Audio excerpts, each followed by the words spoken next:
this is Sophia. So today we are going to talk about the next question. Is it easier to save money or go into debt to get what we want? Let's start by knowing what money is and what it represents for us today. Basically, money is something that we use to be able to acquire any type of services or needs.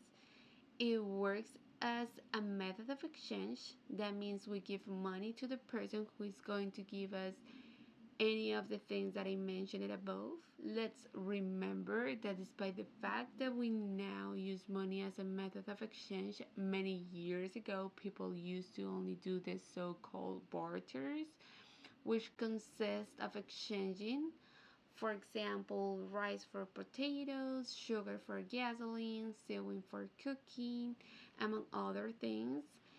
And even though that they continue to practicing it today, it is not as frequent as before. Do you know why? Coins came to replace barter. These are one of the most important inventions so far. Those in charge of this creation were the Lydians in the 7th century before Christ in Western Anatolia, and this was given thanks to the order of the king of Lydia, and in a very short time it spread throughout the world. For several centuries the coins were used until in the 7th century after Christ in China they invented the bills as a temporary measure because there was no longer enough copper for the creation of coins. And with all this situation, they realized that it was much easier to transport money since the bills take up much less space and weight. And years later, just like the coins, the bills spread rapidly to Europe and later to every place in the world. In the year 1472, the first bank in the world, called Berenberg Bank, was created, but it was mostly known as Montepio, and it consisted of an originally charitable entity where the poor people could obtain cash by pawning their various belongings. Lately, the representation of physical money is becoming less necessary since many years after the creation of the first bank, exactly in the year 1914, the first credit card was created by the Western Union entity, a card that was delivered to a select group of clients, and it consisted of lending them money without any interest rate. So basically, from that moment, the habit and ease of taking money from banks began to be officially created to be able to buy something in a short time and be able to pay it off over a long period of time.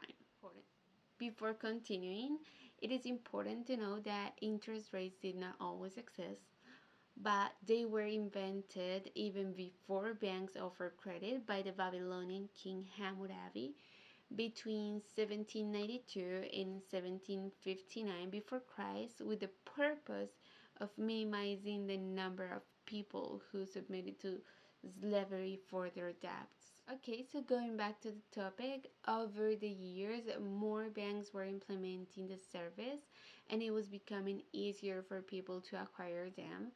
But that was with an interest rate and for it depending on the bank with which they decided to take the loan. However, many people began to acquire these loans, and in most cases, and depending on the amount of the loan, they lasted most of their lives paying the debt and the corresponding interest. Currently, unlike before, consumerism in things that are not essential has increased, and even more so due to the creation of online stores in which people can link their credit cards and constantly buy with them without leaving home. It's so much easier for them. I believe that the level of the indebtedness and the ease of payment have a lot to do with the economy of the country in which we reside. Wages, the price of the family basket, housing, among other basic expenses from month to month.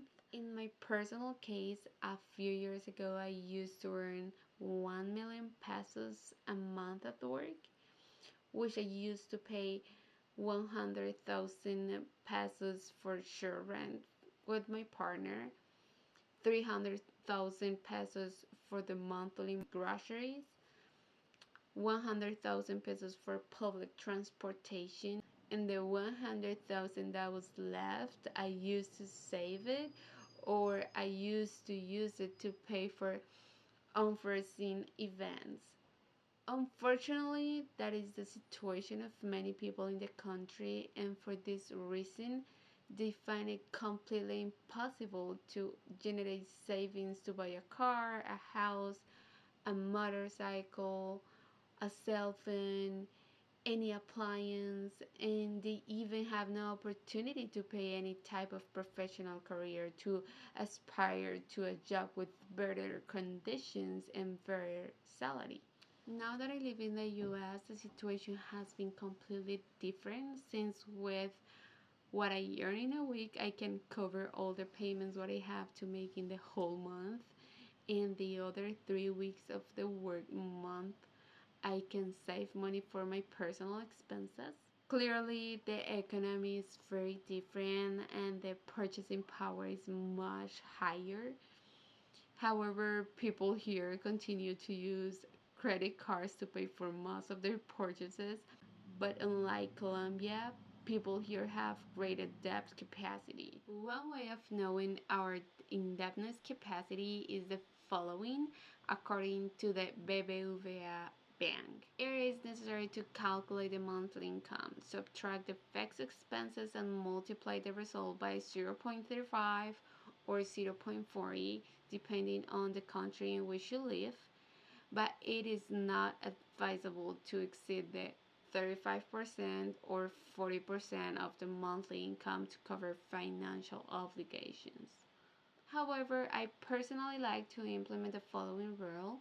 According to the BBVA Bank, the 50, 30, and 20 rule is very simple. It consists of using the monthly income that reaches the bank account based on three categories of expenses and a few percentages. So the primary needs 50%, WIMs 30%, and savings for the future 20%. So in conclusion, regardless of the fact that not all money is tangible today, it still feels like the way in which we can support our everyday in our lives, and it is the reason why we work.